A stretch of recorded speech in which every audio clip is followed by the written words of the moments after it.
So proudly we hail at the twilight's last gleaming, whose broad stripes and bright stars through the perilous fight o'er the ramparts we watched were so gallantly streaming, and the rockets' red glare, the bombs bursting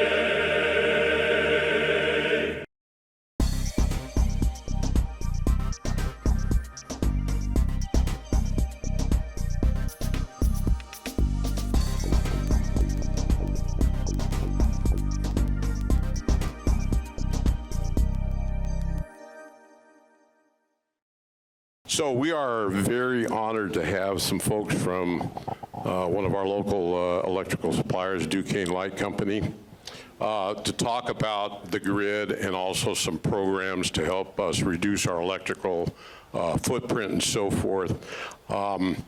You know, talking about the grid, we really started in this country in the mid-1800s electrifying not only this country and expanded rapidly until about the 1930s, and it kind of leveled off. At that point, 70% of the households in the U.S. had electricity available to them in 1930. Kind of leveled off, it's taken off again.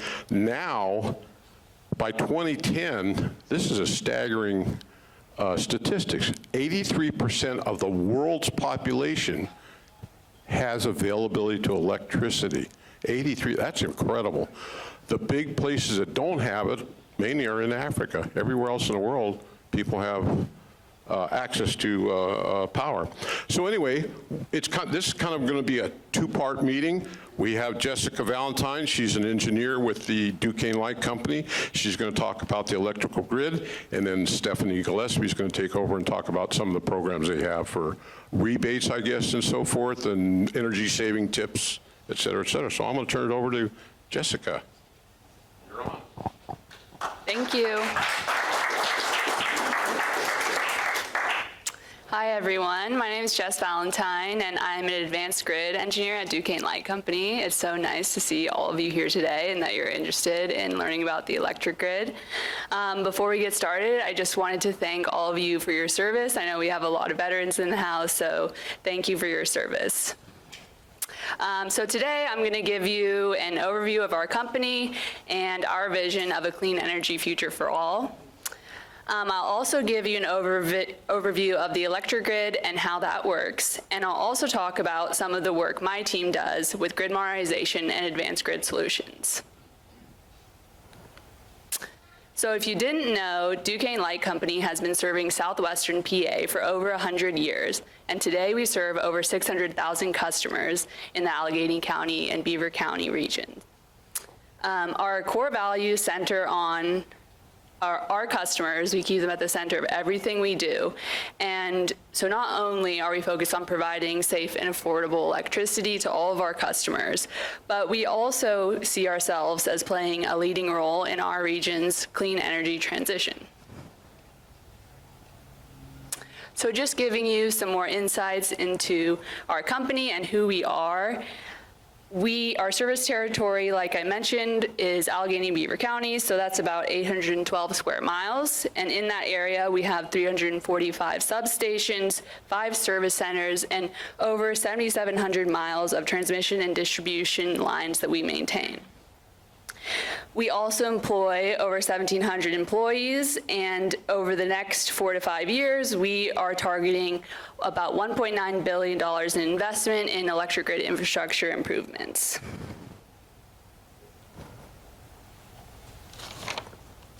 So a little bit more about our values and our customer-centric point of view. So like I mentioned earlier, we're not only just keeping the lights on, but we're also focused on creating a positive impact and promoting diversity, equity, and inclusion, and also modernizing the electric grid so we can continue to provide affordable, reliable, and resilient service to all of our customers in the future. So this is just a map showing our service territory. I'm sure a lot of you are familiar. This is Allegheny Beaver County, and you can see on this map where our 5 service centers are located.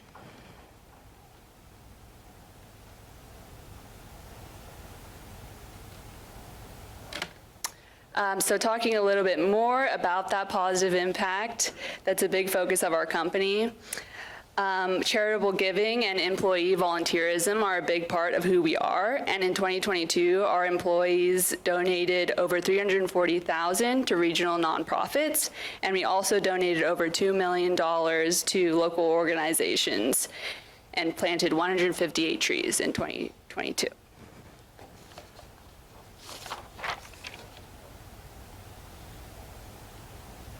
So I'm going to move on now to talk more about the electric grid. And feel free to interrupt with any questions or raise your hand, or we'll have plenty of time for questions at the end too. So to give you an overview of the electric power system, it's composed of power generation, transmission, and distribution. Duquesne Light only owns transmission and distribution assets. We don't own any power generation, but I'll still give you an overview of that sector as well.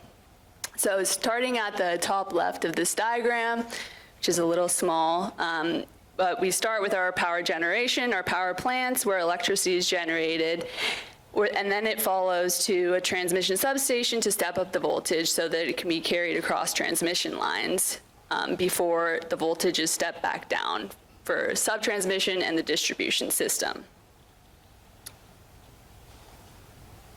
So starting at power generation plants, as probably a lot of you know, energy cannot be created or destroyed, but can be converted from one form to another. So at power plants, energy is converted from one form into electricity.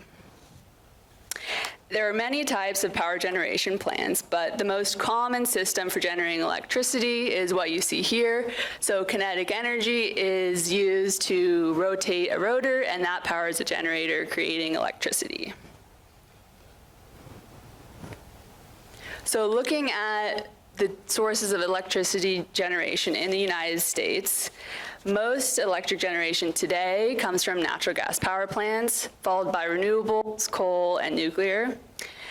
And from looking at the map on the left, we can see some trends in where power is produced based on different geographies. So you can see that there's a lot of wind energy capacity in Middle America and the Great Plains in Texas. And we can see that there's more hydropower in, for example, the Sierra Nevadas in California and Washington. We also see that there's a little bit more density of coal power plants in the Appalachian region, which we're all familiar with.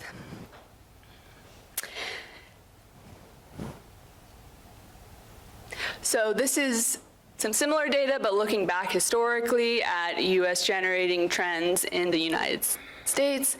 And so there's a few things that we can kind of see or infer from this graph. And one of them is, of course, that generation capacity has been slowly growing over time, with a sharper increase between 1990 and 2010. And we can also see that coal generation begins to decline kind of around 2005, 2008. Does anybody have ideas of why we maybe started to see that trend in the early to mid 2000s? Well, actually, one of the big reasons, it's hard to say one contributing factor, but that was when the advent of directional drilling and hydraulic fracturing really took off. And so that's why we see this decline in coal and growth in natural gas starting kind of in the early 2000s.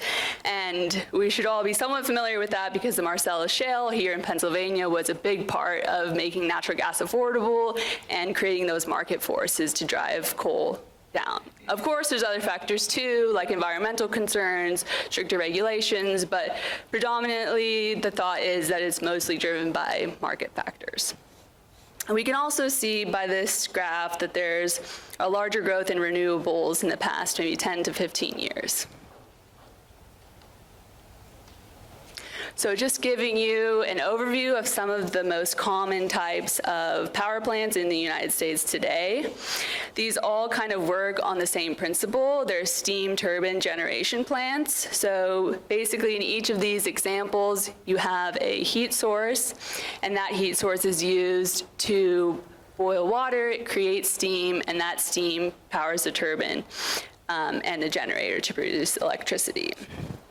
So in nuclear plants, the thermal energy comes from nuclear reactions, which are much more energetic compared to combustion reactions, which drive natural gas and coal power plants. And when we look at natural gas plants, there's two main types of natural gas plants today. And here we are looking at a natural gas combined cycle, and all that means is that the natural gas is powering a combustion turbine, so the natural gas combines with air in the combustion turbine, which produces power. And in a combined cycle, the exhaust from that combustion turbine is also used. We capture the heat from that in a heat recovery steam generator. And so it's very efficient because you get power from the combustion turbine, and you also get power from the steam cycle that's powered through the thermal heat and the exhaust of the gases. There's also a simple cycle natural gas plants that I don't have a visual of here, but you could just picture it as a combined cycle cut in half. And those plants are typically used to provide peaking power, so it's hard to ramp up and down a steam cycle to meet demand. So when you see a peak, a lot of times that peak is met with natural gas simple cycles. And then lastly, I have a visual here of a coal power plant. So this would be very similar to a nuclear plant, but the thermal energy source is the combustion of coal.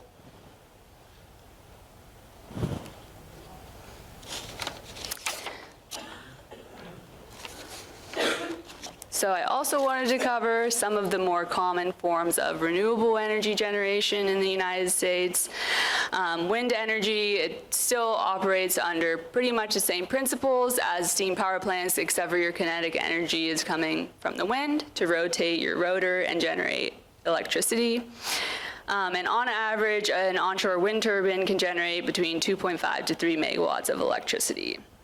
Now, this is a little bit different from the power plants we were just looking at because it's more modular, so you need to build many of these to generate what a power plant would typically, nuclear plants can be on the gigawatt scale. Coal and natural gas plants are usually on the hundreds of megawatt scale. And so you need many of these wind turbines to generate what a coal power plant could or a natural gas or a nuclear plant could. And it also varies a lot by geography because obviously the wind blows stronger in certain places compared to others.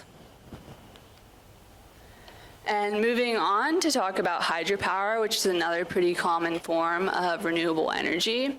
It used to be one of the largest forms of renewable energy, but because of the high costs associated with building hydroelectric generators, large dams are required, and also due to environmental concerns over changes to the ecosystem, they've become less popular. And these operate under different principles than what we've talked about. So these actually harness potential or gravitational energy because water flows from a higher reservoir down to a lower reservoir, and that flowing water is what spins your turbine in this case. And of course, last but not least, solar photovoltaic cells. So solar energy is most commonly found in the solar PV cells. That's one of the most common forms. There are other types of solar energy plants, but this has really taken off as the most economical form of harvesting solar energy. And how these work is they convert sunlight into electric energy by converting photons into electrons. And so some of the big differences to point out between wind energy, solar energy, and the other power plants we talked about is that they are variable generators, so they depend on when the wind's blowing and when the sun is shining. And so their generation is more difficult to predict, and that's one of the reasons we've seen capacity of things like simple cycle natural gas plants growing, is because they need to ramp up production to make up for shortfalls in renewables.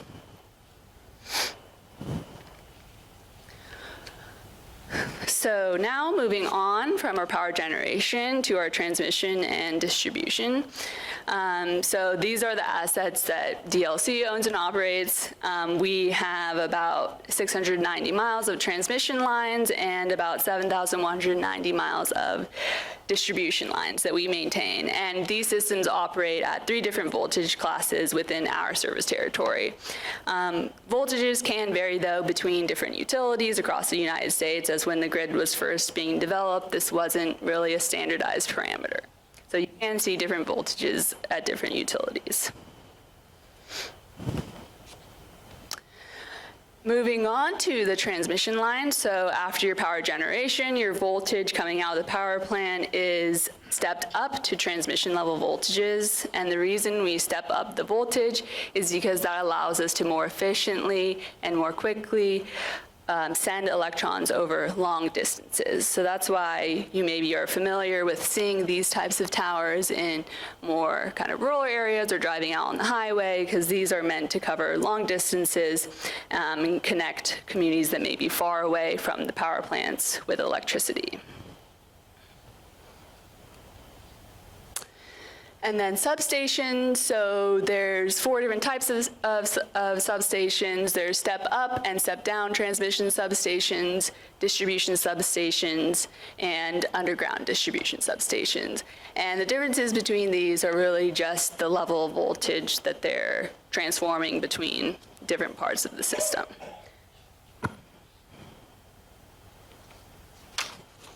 So this is a lot of information, and I won't go through every single piece of equipment, but this is maybe something you see most frequently driving in the streets of Pittsburgh or wherever you happen to be, our distribution assets or distribution poles.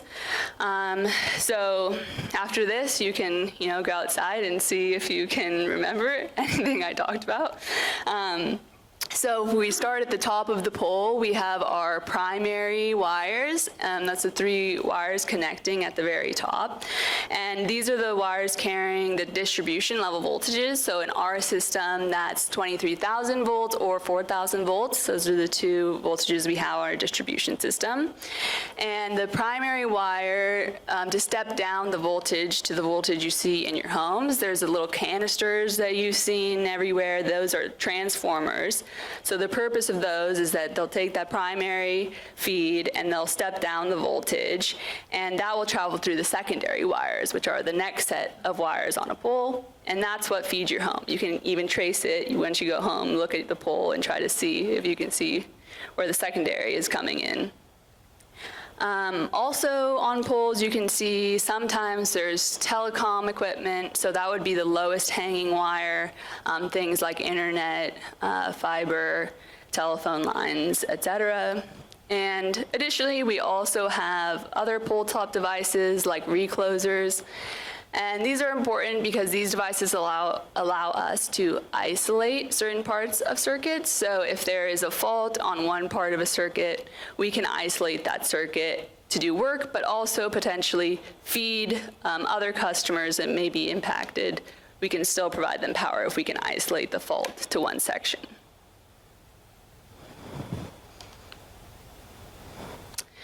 Any questions so far? Yes? Isolate the power, does that mean like you can go from the home office or wherever and turn off one transformer? So how the reclosures would work is some of them are intelligent devices, so they actually can detect that there has been a fault on a circuit, and so those will close off that section of the circuit that has maybe a tree fallen on it, and What's the section of the circuit? Is it a transformer? oh, yeah, it would be the primary source, so it would be above a transformer, yeah. Can solar power, what kind of voltage does that generate, and can it be stepped up to the point for high voltage distribution?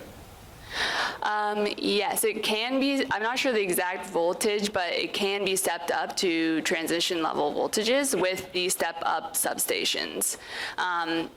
But it is a good point that there are other differences with solar. It actually produces direct current and not alternating current, and our grid operates at alternating current, so it requires inverters, which is equipment that then will convert the DC to AC.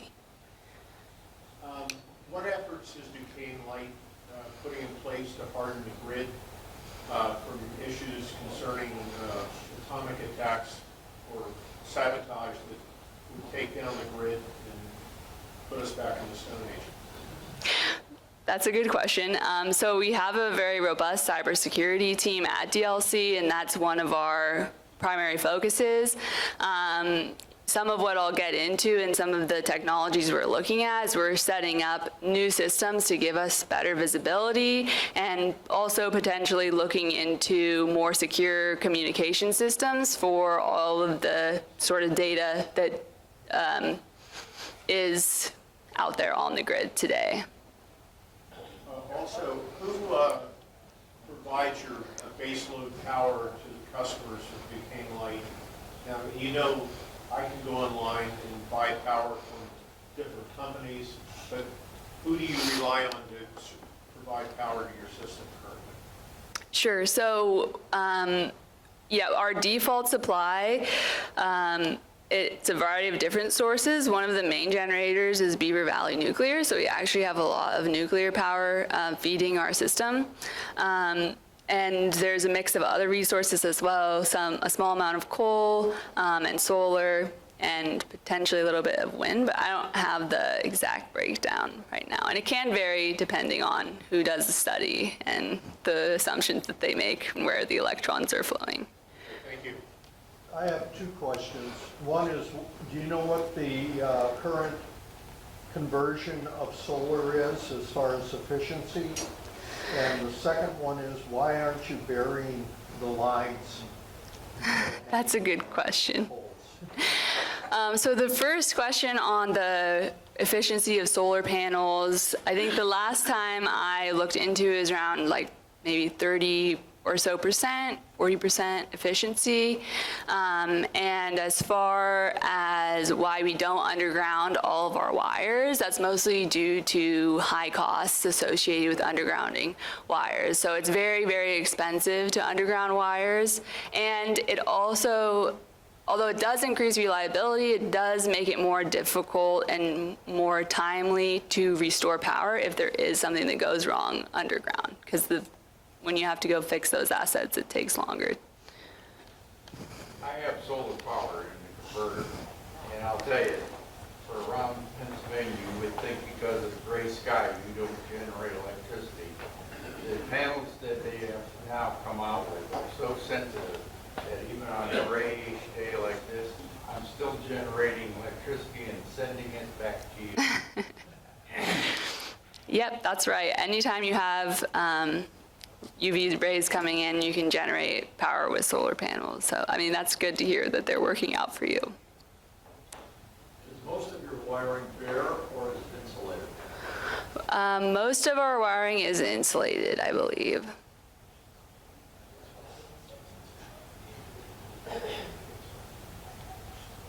Actually, speaking to that question, we lived in a community that was formed around 1900, and the wiring probably came in 1910s, 20s, whatever. But looking up at the main high-power wires that sort of snake through the community, the insulation has literally fallen off the wires. And so that wire is probably 100 years old. What impact does that have on power generation when the insulation is gone, or is it just So I think with the insulation falling off, you'd see like a slight dip in the efficiency and maybe a little bit higher losses coming off of the lines in the form of heat, which most losses in the power system are in the form of heat leaving the system.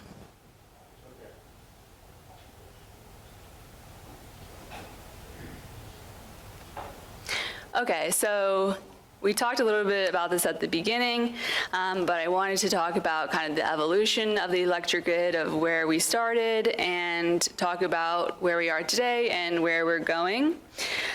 So when the grid was first designed and deployed, it was designed for one-way power flow from large centralized generators, which are like the power plants I was explaining about today. And it was designed to carry that energy one way through the transmission and distribution system into customer homes. And at that time, customer usage was pretty predictable, pretty standard. People didn't have very many devices connected to the grid, and so it was a good system for the time for achieving that goal of one-way power flow. Today, we have a lot more devices connecting to the grid. We also have a lot more electrification happening. So we have people electrifying their heating, we have people electrifying their cars, and we also have more what we call distributed energy resources, and that's just kind of a fancy way of describing devices like the rooftop solar that this gentleman was talking about earlier, or if people have batteries behind their meter. That's just another way to describe those distributed energy resources. And so we're seeing a lot more of those connecting on to the distribution grid, so at people's homes and at the edges of this system. And those weren't there when the grid was first designed and deployed. And so now we have two-way power flow on a system designed for one-way power flow. And we also have somewhat limited visibility of the edges of the grid, because where it used to be pretty straightforward and not as complex, it's becoming a lot more complex. And we really need to have more visibility of the edges of the grid. And where we're going, if these trends kind of continue, is that we'll have going from millions to billions of devices really connected to the grid and needing to communicate with the utility in one form or another, so that we can properly manage and optimize those resources on the edges of the grid. So a lot of what I'll talk about next, our grid modernization program, our ultimate vision is to achieve that full situational awareness and visibility from the beginning of the power system all the way to the ends in the distribution grid. And the why behind that is really, it comes back to our customer and how we can continue to be reliable, affordable, and resilient going forward into the future as we continue to see these changes on the grid. And as our customers become even more reliant on electricity, as they have electric cars, as they have electric heating, it becomes more and more crucial that we're affordable and reliable and can provide that service to all. So this is just to kind of give you a visual and to show that things really are changing. It's not just talk. So you can see by these maps of our service territory, the green dots are our interconnection requests. So if you don't know, when customers install solar or any kind of generating device behind the meter, they have to submit us an interconnection request so we can allow them to interconnect their device to the grid. And so you can see between 2016 and 2022 especially, we've had a huge increase in our interconnection requests. So between 2021 and 2022, we had a 62% increase in our interconnection requests. So things really are changing, and it is really important to be future looking and start to prepare the grid for some of these changes. So moving into grid modernization and some of the things we're investing in and rolling out to achieve that full situational awareness and better management of the grid, including the distribution grid. Here are some different technologies we're investing in, and I'll talk a little bit about some of these. But it's also important to remember that grid modernization is not just about technology. It's also, it represents kind of a transformation in the way that utilities operate. So it's also really about the people and the processes to make these changes happen. So this is just showing kind of our roadmap. Right now, we're kind of in the foundational phases of our grid modernization journey. So setting up equipment in the field, getting better electrical models. So currently, we don't have electrical models of all of our circuits. And we're also working on interactive maps that show our assets, because that's also something that we haven't had in the past. We're currently working on our outage management system, so this will allow us to actually see when our customers are out of power, which currently we rely on customers reporting power outages so that we know they're out of power. But the OMS will allow us to have that visibility that I was talking about, and also allow us to respond and restore power a lot more quickly to our customers. Some of the more advanced things beyond OMS that we're targeting are things like advanced distribution management systems. So these are things like managing those rooftop solar devices, communicating with them so we can understand and know their impact on the grid and when they may need to be curtailed, or when they can be best leveraged to support the grid. And then I did want to touch on some of the advanced grid solutions that we've been successful with or that we're currently investigating. So this is really the team I work on, the Advanced Grid Solutions team, and we're really focused on investigating and deploying non-wire solutions to enhance resiliency and reliability on the electric grid. So I just gave 2 examples here of technologies that we're currently looking at. And the first one is dynamic line rating. So this is actually something we've deployed on some of our transmission lines. And this technology is a non-wire solution because it has the capability to increase the capacity on our transmission lines without having to build new wires. And how that works is transmission lines traditionally have static ratings, meaning that the maximum capacity is calculated based on static values, and that's what they run at. What dynamic line ratings does is it's able to take into account dynamic values. So with these sensors, we can sense things like what's the wind speed, what's the temperature, and then we can calculate the rating in real time because it changes based on those factors. So that allows us to, at certain times, have higher capacity lines so we can run more electricity through the lines depending on the ambient conditions. So that's one that we've deployed successfully in the field. And another technology we're still investigating and working on, one of our first deployments of, is battery energy storage systems. So this would be, for us, a distribution grid asset. So it would help us to provide backup power and potentially other grid services in the future. So how this would work in some of our early deployments would be, if the power goes out, we would provide backup power using the battery energy storage system to customers on the grid.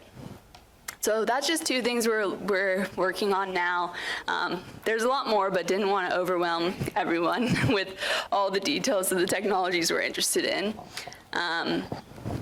That's everything I had today, so we can take some more questions now. I have a question for you. Oh, I'm sorry. The distribution line at the beginning of our street has these, on each phase, the 3 lines, these, I call them bayonet circuit breakers. And one of them's getting pretty weak because every time we get a storm, it's down. And it physically takes a guy in a bucket truck to get up there, or a thing to push it back in. Are there replacements that you're looking at for that type of thing that are automatic reconnections or so forth, or what? Yeah, so we actually have some devices that are automatic that would automatically tie back in the circuit after fault is cleared, and those are the interrupters that I mentioned. So it was actually we were kind of ahead of the curve with deploying those, and eventually, yes, we are headed towards like distribution automation, which would allow things like that to become more automatic with more of those intelligent types of devices. Just a story about underground wiring. Where I live is underground. It's probably been 50 years or 60 years. power went out, and then it came back to all but about 4 houses in the middle of the street. And Duquesne Light had no idea where our power came from. Until an older gentleman came up and said, oh yeah, it's around here when it did this. Go down to Winter, you'll find it down there. And so they eventually came back in, but the guys hated it because it was all underground. Half the time they were on their belly in a hole trying to do the wiring. So they replaced it all, but the contractor that did that did a very inadequate job of labeling anything. And so my neighbor across the street had power at one point in half his house, but not the other half. Half of that power was coming from my side of the street, and they eventually found it. I mean, it took them like at least an entire day to figure out what was going on. Right, and that's a really good point because that's one of the reasons why we have better visibility as one of the central things we're moving towards, is because in situations like that, it's really hard to see what's going on in the system and figure out and troubleshoot. Yeah, it's always fun to talk to the guys that are doing the work. You learn all kinds of things. Right, yeah, and transitioning that workforce is a really big part of grid modernization, right? Because they're used to paper maps and dealing with physical things, and we want to move towards like having that real time, reference of the system for our workers so they can do their jobs better. Question way in the back? Is that battery energy storage? Now what happens? Do you store energy and then when do you use it again? So for our first deployments of batteries, we're looking to use them for backup power. So that would mean if the power goes out on the line, that's when we would energize the battery and it would start sending electrons out to power those customers that are out from that vault. Oh, I'm going to take your question because I just keep skipping you. Where does nuclear energy stand as far as new plants or getting rid of old plants? Yeah, I think they actually just commissioned the first new nuclear in a long time recently. And I mean, as far as where it stands, like politically, for a long time, we weren't building them mostly due to politics and you're kind of over-regulated in a way, very strict regulations when you're building a power plant, which is one of the things that makes them expensive. They also are expensive, so part of it is economics. However, I think in recent years, they've gained back some of the popularity they lost because they are, the biggest source of carbon-free power. So nuclear power plants don't produce any CO2 because, again, nuclear reactions, not combustion reactions. So there is a lot of research going on today for more advanced reactors. One of the other issues with nuclear, why it became so expensive and less popular, is because there wasn't as much research in the area, and there are actually new and advanced reactors and plants that have been designed, but just because of some of those regulatory barriers, they haven't really been able to, catch up. But I will say I've seen kind of a shift and more research and focus towards nuclear in like the past 5 years even.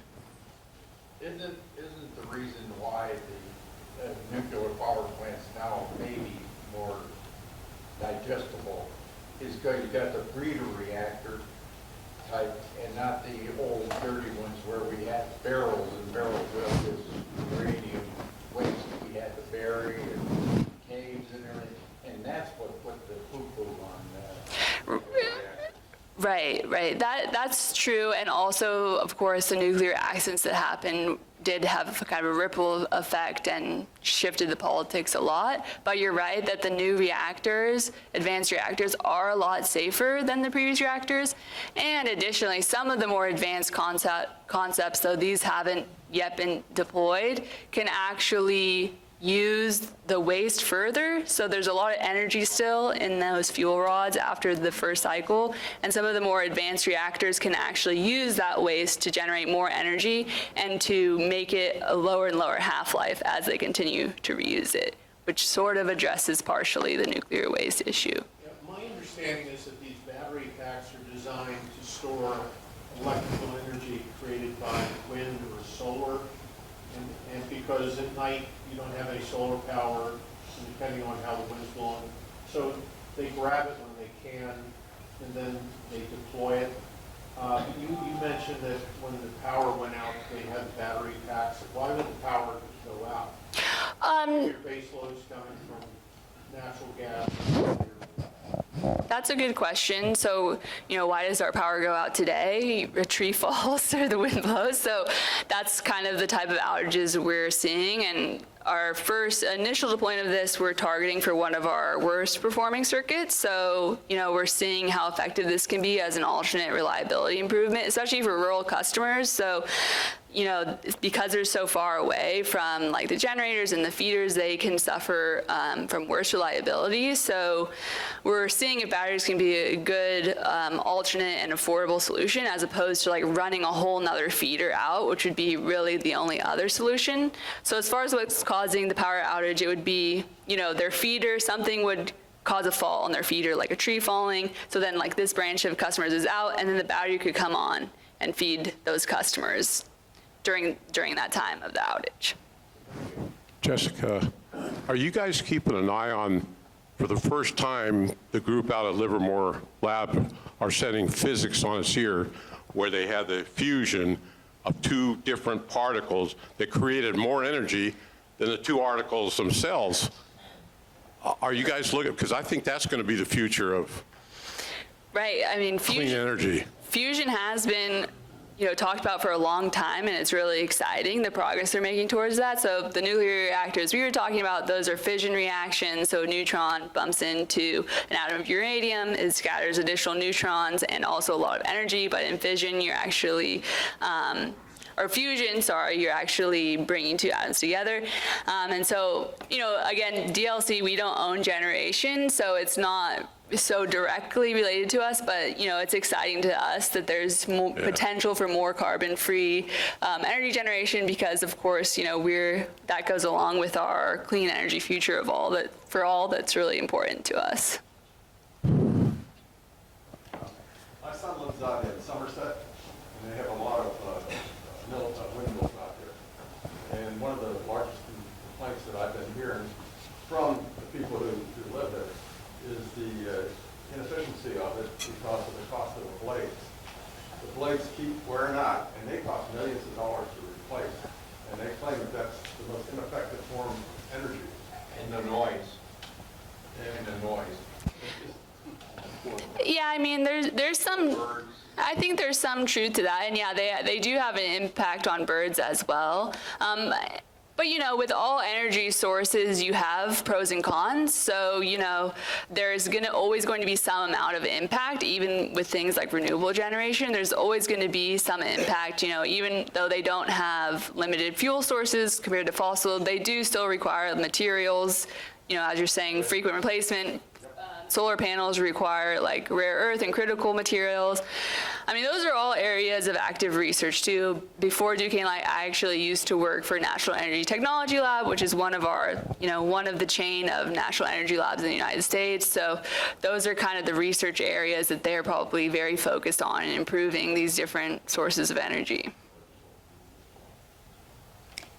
I'm curious to know how many kinds of batteries are you looking at? Because there's all sorts of new technologies for batteries, and the ones that are currently in cars and lead acid batteries ain't it. Right, that's a good question. You're right. There are a lot of different batteries out there, a lot of different forms of energy storage. The first ones we were focused on lithium iron phosphate technology, just due to the application we were looking at. It's a good fit for that. But you're right. There's a lot of different types of energy storage. There's thermal energy storage. There's gravitational energy storage, which is kind of like the pumped hydro, similar to what I showed with the hydropower, but you can pump water back up so you can generate later. But yeah, good question. In the back? Yeah, I was just curious, I don't know if you can answer this question. What's the difference, how much would it cost to charge a car compared to a tank of gas? Do you know that? What's it cost to charge a car in your garage? Do you know, Liz? We do have those numbers in another slide deck, but not off the top of my head. But it is significantly less the cost benefit analysis. EVs are cheaper than penciling out enthusiastically over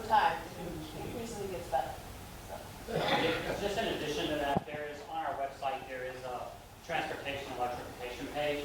So you can go there, they have all that comparison there readily available, because that's a common question of what's it going to cost me versus gas versus electricity. Fun fact, electricity as a commodity in regards to like growth of expense has stayed significantly flat compared to all of your other commodities that we purchase, based on the regulatory model and the municipal service. So something to look into. Just very curious when you look at the numbers.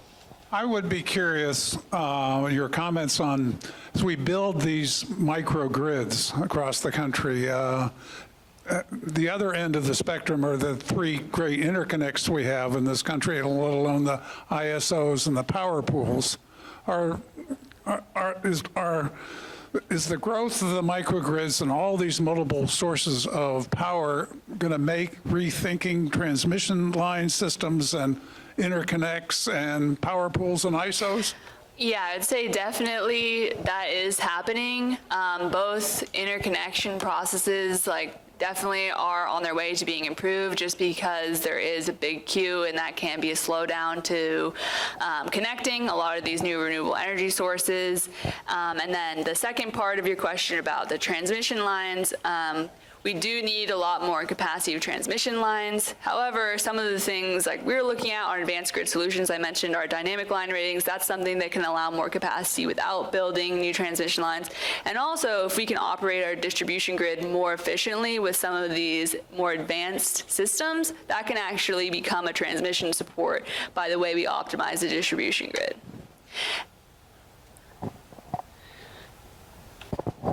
Back to nuclear, how and where is the ultimate residue from the nuclear power plants disposed of, and where? So that's a little bit over my level of expertise. However, today, I think nuclear plants have specific storage sites. So usually very thick concrete enclosures where they keep the nuclear waste. And I mean, you can kind of see in different media and news outlets that it is very safe. I saw the other day on my LinkedIn feed, one of their employees, pregnant woman, completely safe, standing right next to all of their, their nuclear waste storage. But I do want to leave a few minutes maybe for our energy efficiency team. Yeah, I can do it in minutes. If other people have questions. Okay. Kind of say an overview and then they can ask questions after. Okay. Do you have a question? Oh, yeah. Is there any plans they're making because of the risk of China for the lithium and iridium and stuff, rare metals that you're talking about? Yeah, I mean, that's not really something Duquesne Light is involved with, but as I mentioned, I used to work for a national lab, and one of their areas of focus is critical materials and sourcing them from the United States. One of the things that is actually an active area of research is sourcing some of those materials from coal, actually. So even though our generation from coal is declining, there is some research into sourcing critical materials from coal. I understand we're working with South Vietnam with their minerals. They just realized they have so much in the ground that would help for our batteries. And we're right now in a negotiation to get that rather than depending on China and all this other for Yeah, is it more efficient for you to rent the power from a power station by somebody else or build your own? Oh, you mean kind of like centralized generating plants versus microgrids, kind of? Yeah, Duquesne Light used to make their own power, but they don't seem to do it anymore. They seem to get it from somebody else, Tennessee Valley Authority of the Eastern Seaboard, Yeah, that's mostly due to our regulatory environment. So we're not allowed to own generation anymore. And so that's the primary reason behind that. As far as affordability between larger plants and microgrids, I mean, overall, large centralized plants are more economical. If you just look at how much it costs to build and operate operate versus all the customers it served. But as things are evolving and as things are changing on the distribution grid, there's other services that we need to take into account and other value we need to take into account. So like I mentioned earlier, centralized plants have a lot of difficulty ramping up and down. So that's something that like microgrids can do a lot better. They also can just serve different communities in a specialized way. So there is a lot of value to consider as we kind of maybe move away from large centralized generation. You talked a couple of times about the increasing demand for electricity with electrification. As you look forward, do you think the bigger problem is going to be generation or distribution as far as getting that electricity out to everybody? I think that we kind of touched on it earlier. One of our big constraints right now is transmission capacity. So building out the transmission system to be able to interconnect those new resources. So I think right now it is kind of on the transmission system but it varies a lot from place to place and region to region. Like every grid is different and has different challenges. But that's kind of word on the street. Your dynamic thing you talked about is in being able to increase the capacity of, say, a 250 kVA line or so forth. With the temperature changes and wind, that changes the resistance of the line that much so that if it's cooler, you can send more. If it gets hotter, you got to cut it back. Is that the purpose of that? Yeah, that is the purpose of that technology. And part of it is that the power system is very conservative when it comes to those static ratings. So we always want to be conservative in our estimates of the capacity. And so it's because we didn't used to have all that data. So it's a very conservative static rating. So the dynamic lets us take into account those factors and calculate a real-time capacity. One other question, you may or may not know the answer to this. What happened in Maui? I lost a lot of friends over there recently, and they said that the lines did not cut out like they were supposed to, that Hawaiian Electric kept the lines alive and started all those fires. Do you know what that's all about or anything? I unfortunately do not know anything about that. I'm sure they're doing a pretty detailed safety investigation of that incident.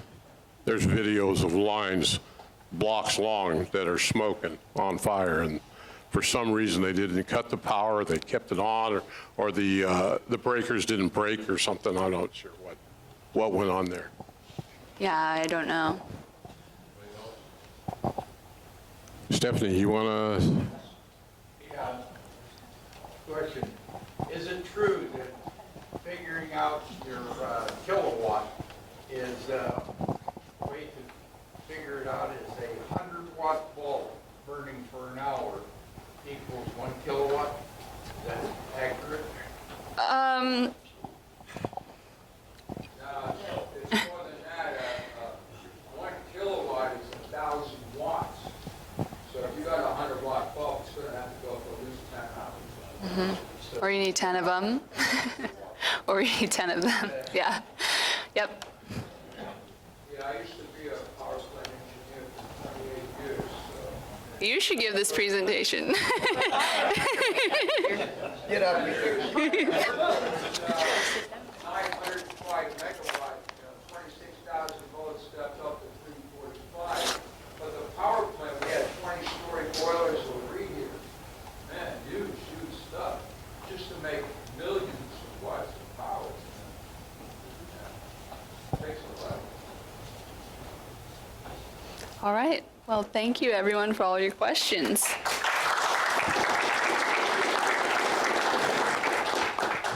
Thank you, Jessica. I'll just be very aware of different items that Duquesne Light makes available to our customers to help you with your energy usage.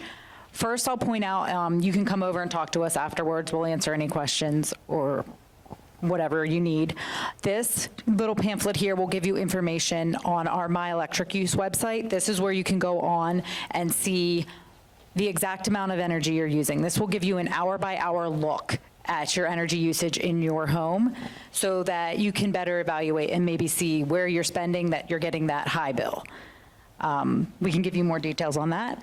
And then here, we have our brochure on all of our customer programs available for Duquesne Light customers. This will tell you about our in-store rebates. When you go into a store, you may see little POP signs that kind of say, oh, DLC energy efficiency or something to that effect. That is a discounted price. The manufacturer is providing you a discounted price on upgraded LED lights or energy efficient appliances. You can also buy new appliances that are Energy Star rated.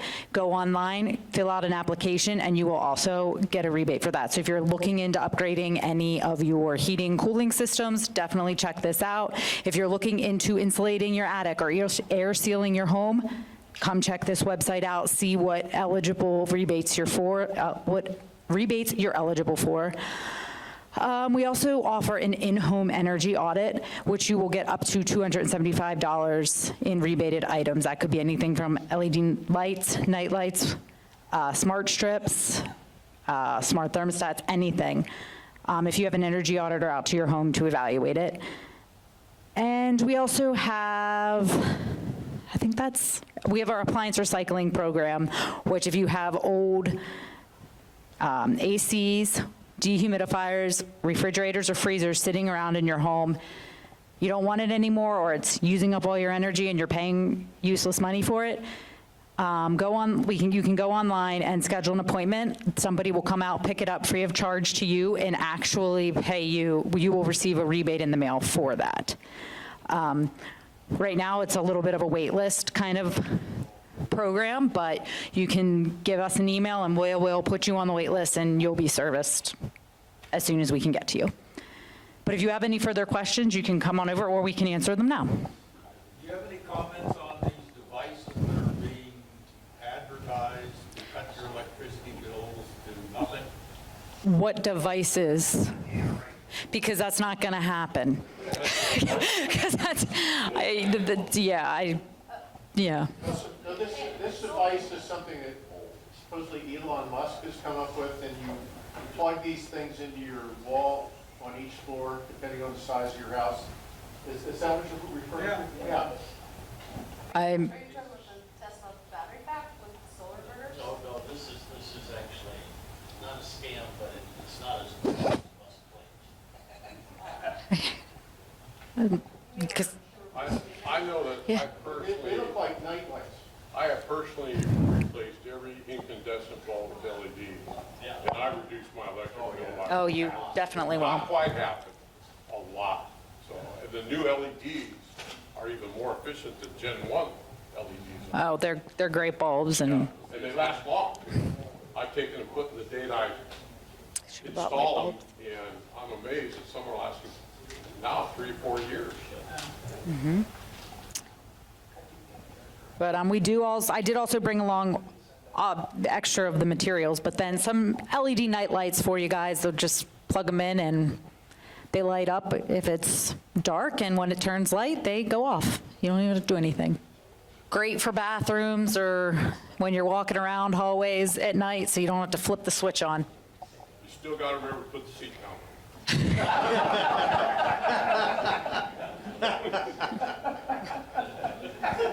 They won't do that. Nah, I'm sure there's something out there that will. All right.